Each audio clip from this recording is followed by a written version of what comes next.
Hello, আসসালামু আলাইকুম। ভালো আছেন? ভালো আছি। আমার দাদির সাথে আছি। করিম দাদার বউর সাথে।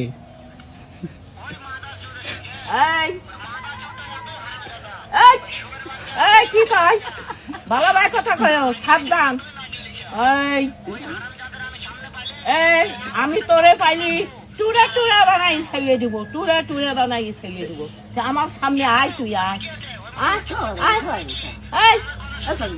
গলা সাউন্ড কুমা। নটি সাল, নটি নাগি সাল, খানকি সাল, খানকি সাল তোরে মাইয়ে হেলাবো, টুরে টুরে বানাবো, তোরে বস্তায় ভরে তোরে পাঠাবো। কালকে ভরছে না, ওইরকম ভরে দিব। খানকি সাল।